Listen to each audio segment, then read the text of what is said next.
Le presento al ingeniero Eduardo Peña. Él nos va a hablar sobre manejo del suelo. Esta es nuestra primera parada. El otro grupo, no se preocupen, ha ido a ver otros temistas del mismo asunto, o sea, no lo vamos a perder de allá. Perfecto. Adelante, Eduardo. 7 minutos. Controladito. Bien, buenos días. Bienvenido a la primera parada sobre manejo del suelo. En esta oportunidad vamos a hacer una comparación entre el lote 4 que estamos parados y el lote 5 que está detrás de la cortina.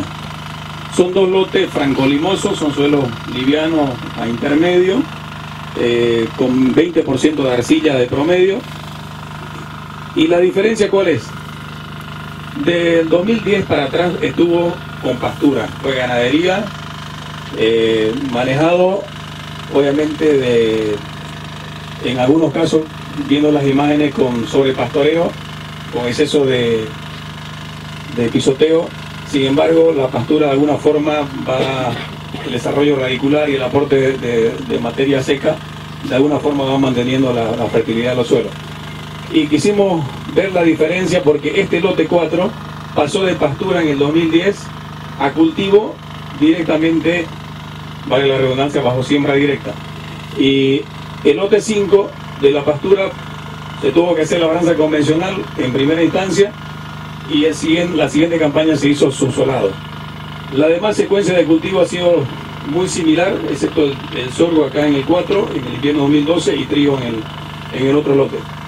Las características químicas, hicimos análisis y encontramos que los niveles de arena, limo, arcilla son muy parecidos, ambos son francolimosos.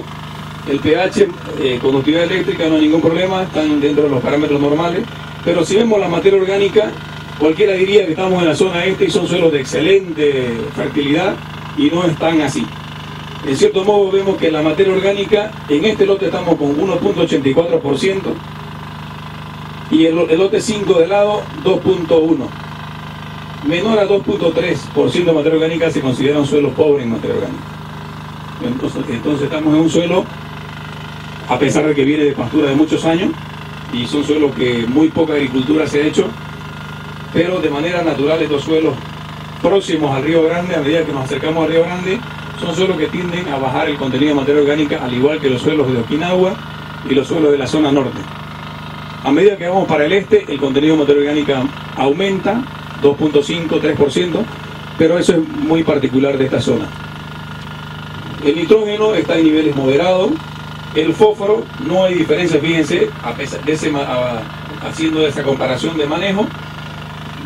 En ambos casos, en ambos lotes tenemos 11 y 12 ppm, no se parte por millón, miligramos por kilogramo de fósforo. Está en un nivel moderado. Se considera que abajo de 10 ppm hay respuesta a la fertilización. Entonces, a medida que vamos hacia el Río Grande, vamos a encontrar niveles más pobres en fósforo, por debajo de 10 ppm. Entonces, aquí estamos en un nivel crítico que vale la pena hacer manejo, rotación, cultivos con buen desarrollo radicular que saquen fósforo de mayor profundidad y lo depongan a través del rastrojo en la superficie para que haya disponibilidad para los cultivos. El elemento que vemos en deficiencia aquí, en ambos casos, es el azufre. Aquí hay que pensar en la fertilización. Es el único elemento que debemos pensar en la fertilización, al igual que los microelementos cobre y boro, que están en niveles moderados, en niveles críticos. Los demás elementos, digamos que son suelos de buen nivel en cuanto a los otros parámetros. Bueno, perdón, aquí tenemos el plano de la propiedad. Estamos ubicados en este punto nosotros, y vamos, como le dije, a hacer la comparación con el lote 4 y 5. Haciendo trabajo de infiltración con los anillos, vemos que el lote 4 tiene en una hora aproximadamente, infiltra 50 milímetros. 50 milímetros. Y el lote 5, que viene con un paso por labranza convencional, cualquiera diría que la labranza convencional es perjudicial, pero no creo que sea esa la razón porque aquí tengamos mayor nivel de infiltración. En el lote 5 tenemos 70 milímetros hora. Está mejor la infiltración de agua de lluvia en el lote de lado, a pesar que viene de una labranza convencional. pero como se hizo subsolado acá, en este campo, probablemente se deba a esta situación que tengamos una mejor infiltración.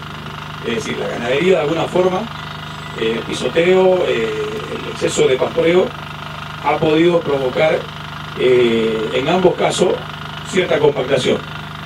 Y si vemos el tema de densidad aparente, hay una correlación con la infiltración.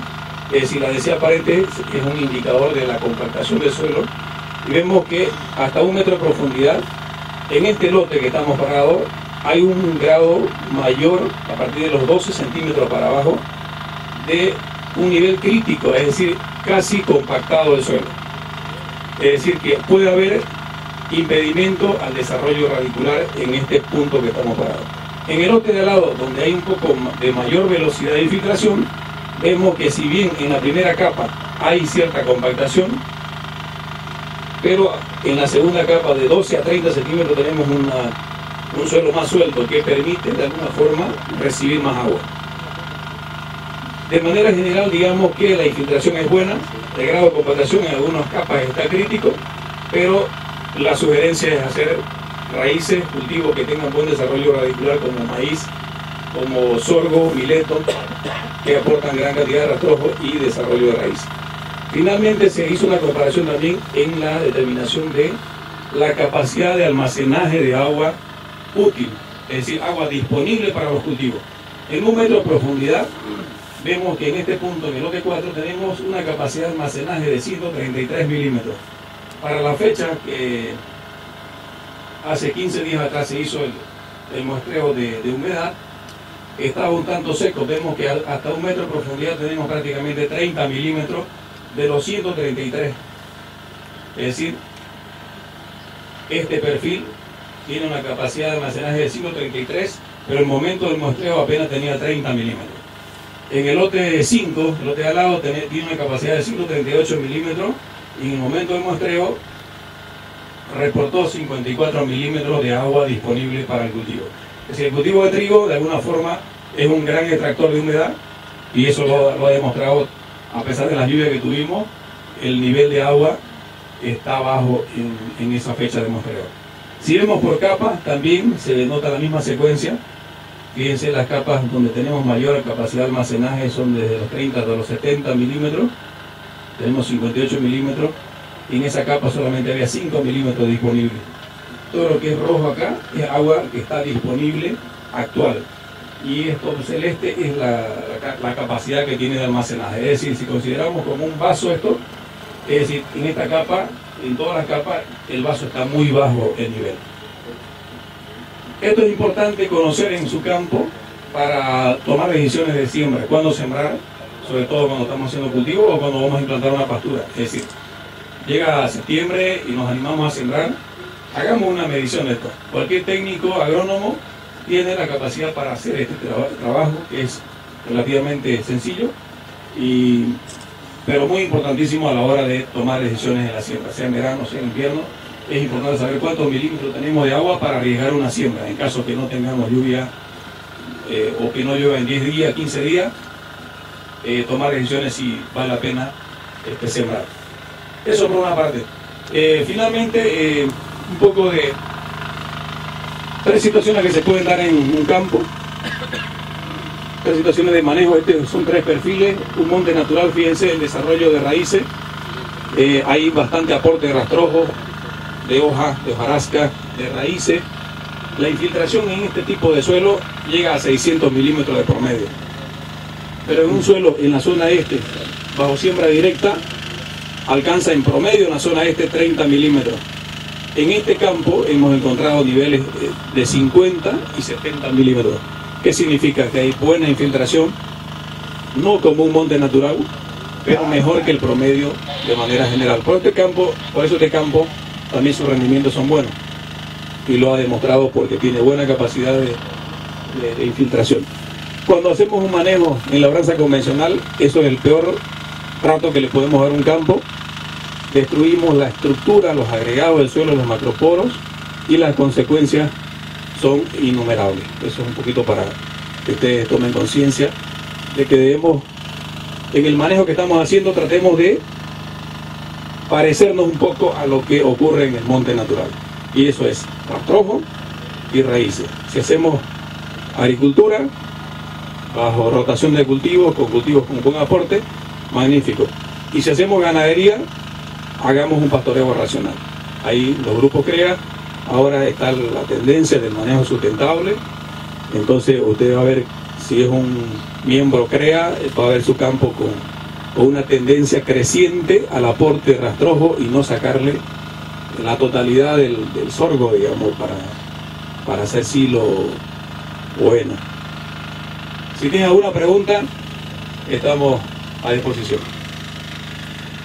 ¿Cuánto entre líneas? Del manejo del trigo, me parece que está a 17 centímetros. La fecha de siembra es el 30 de abril. Un poquito, la siembra está perfecta. Me parece que está a 17 centímetros, eso no tengo el dato técnico. Sin embargo, en la próxima parada está el técnico de la propiedad que le va a brindar mayores datos acerca del manejo en sí del cultivo. Pero de manera general tenemos buena humedad, ha sido un buen invierno con buen perfil. Sin embargo, condiciones ideales para la piricularia, todas esas espigas blancas que ven, piricularia. Un gran problema. Si no hay más preguntas, queremos agradecerle por su tiempo. O esperamos que el otro grupo que está viendo una calicata y un trabajito de infiltración de agua salga, y si tiene alguna pregunta podemos intercambiar. ¿Cómo se trata eso? La enfermedad que tiene el trigo, ¿cómo se la trata? Fungicida, tratamiento con fungicida. ¿Cuándo? Las recomendaciones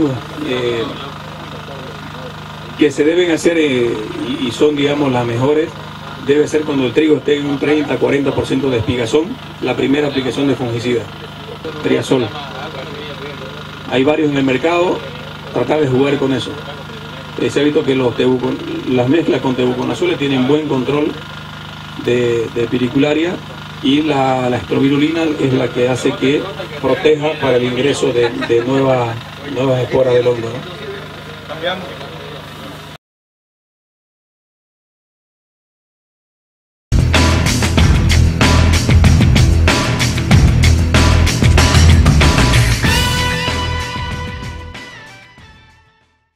Carlos Cuaquira, yo soy asesor del CREA Transcon, todos están ubicados en la Transcontinental, así que para que me conozcan. Aquí en esta parada estamos explicando un poquito lo que Peña está explicando allá, los datos ya procesados. Esta es lo de campo, lo que se va y se mira en el campo. Entonces lo primero que se hace es ir a hacer una calicata en su chaco, ver las características que tiene su suelo físicamente. Entonces va y cava hasta 1 metro, hasta la capacidad que usted quiera ver. Nosotros normalmente hacemos a 1 metro. Entonces se examina ahí la textura del suelo, cómo está, si tiene poros, tiene raíces, todos esos trabajos se hacen en el campo. Y se diferencia a qué profundidad está, las diferentes texturas. Y yo los mido así, voy y los diferencio, por ejemplo, hasta donde más o menos es un color negro, y voy diferenciando. Por ejemplo, este es un color, y después hay otro acá y una parte de greda acá. Eso me dice. Entonces, una vez que hago eso, yo hago la caracterización. Voy viendo qué cantidad de raíces, cómo están los poros de la primera capa. Saco muestras para densidad aparente, lo que haya mostrado, cuánto a la densidad aparente, todo eso. Saco de acá unas 3 muestras, de aquí voy sacando las otras muestras y así sucesivamente. Pero, primero hago aquí fíjense, hago una punzación así con la cortapluma para ver cómo está ese suelo. Fíjense, aquí no quiere entrar. Sí, para diferenciar si está compactado o no está compactado, todo eso. Y después aquí ya se entra. Fíjense. Hay una diferencia abismal. Entonces, ya hay una parte, en la parte superficial, hay de compactación. Entonces, ya me dice algo, que necesito hacer algún trabajo más de raíces, romper un poquito esta dureza que tiene acá. Esta característica de este suelo es limoso, 60% de limo. Tiende a compactarse, a unirse las partículas, el limo. Entonces, seguro que voy a tener, cuando es greda, Cuando es mucho más greda, mucha más arcilla, tiende a abrirse también, a separarse la partícula cuando se seca. Entonces este suelo es más limoso, 60% de limo, tiene 20% de arcilla y 20% de arena. Para cuando ustedes van al campo, también se puede hacer la palpación con la mano, agarran y mojan un poquito y van a saber también ahí qué tipo de suelo es. Si encuentran arena, si encuentran unos grumitos de arena, es que es franco. Y este tiene mucha arena. Entonces, y otra característica es si ustedes lávenlo y sale rapidito. ¿Qué es franco? Es franco. Quiere decir que tiene mucha arena. Más arena, tiene limo, tiene algo de arcilla. Entonces, una vez que han hecho este trabajo, también nosotros tenemos esto que se llama el infiltrómetro. ¿Para qué me sirve esto? Es para medir qué capacidad de infiltración tiene mi suelo, cómo está. Es un diagnóstico del suelo. Y después esto me mide la infiltración. O sea, si cae una lluvia de 100 milímetros, ¿cuánto me va a ingresar al suelo? Este suelo, por ejemplo, tiene 50 milímetros hora. Si llueve 100, en una hora, 50 se van a ir allá a la bajura. Entonces no está ingresando todo. Está nomás compactado como les he mostrado, tiene una severa compactación acá, pero si estuviera como esto, yo creo que infiltra casi los 100. Entonces, a eso nosotros queremos llevar cuando hacemos un diagnóstico y ver nuestro suelo cómo está, es ver qué características tiene. ¿Ya? Bueno, por eso no dice nada de la calidad del suelo, ¿no? No. Después de esto ya me lo llevo al laboratorio. Ahí me va a decir cuánto de nitrógeno, cuánto de fósforo, cuánto de potasio, todos los nutrientes me va a sacar. ¿En qué niveles? ¿En todos los niveles? Uno, saco de este nivel que le he diferenciado, de esta característica, porque es un color. Otro saco de esto. Fíjense, este es otro tipo de suelo. Más arcilloso. Entonces, así, de las 3 capas que uno quiere. Y después ya cuando se hace una agricultura de precisión, normalmente se hace hasta los 30 centímetros, se mide los nutrientes, cuando ya uno va haciendo esa fertilización se va midiendo a los 30 centímetros. Pero esto se hace una vez a los 3 años, a los 5 años. Después solamente se va y se muestra con el barreno. ¿Cómo hace para medir el tema de infiltración? Con este sistema. Pero yo sé cómo, digamos. O sea, se agarra, se llena, primero se lo coloca es un anillo, es para medir más o menos solamente esa área que tiene. Entonces agarro y aplano bien la base y se pone el anillo lleno de agua. Entonces mido a 0 minutos cuánto está. Después mido al 1 minuto cuánto bajó, porque al inicio entra muy rápido, después va saturándose. Y así hasta la hora.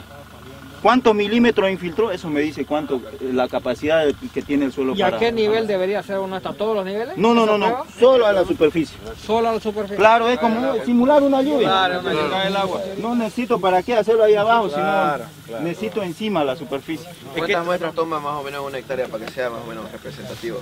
Normalmente es hasta 8, pero también se hace una diferenciación del suelo. Yo no puedo hacer este mismo en otro tipo de suelo. Tengo que, si mi lote es bien moteado, yo tengo que ir a hacer varias muestras, ¿no? Y para sacar un muestreo de suelo de una propiedad, ¿de qué niveles, para pastura, de qué niveles debería sacar? Normalmente hasta los 30 centímetros. ¿Y hacer varios, un muestreo y mezclar? No. Ahora ya con la nueva tecnología se diferencia por ambientes. Se hace un mapeo y no se mezcla ya como antes. No se mezcla. Ya, ahora se va y se saca de los lugares específicos. Se muestrea una muestra por lugar, digamos. Exactamente. No, o 2 o 3, no hay más. Juan Carlos, ¿cuántos kilos le has echado? Gracias, Juan Carlos. Hola, ¿cómo ha querido? ¿Cómo anda? ¿De semilla? Sí. ¿Saben qué? Pero después, si quieren me preguntan los kilos de semilla, porque yo tengo allá un ensayo en Pozo del Tigre con 40 kilos y está como este, de Vera 18. ¿Y de espacio? Esta es con doble pasada, A 17 centímetros. ¿no? Doble pasada. No, a 17. Para cualquier cosita me llama y yo estoy aquí en el este con Daniel.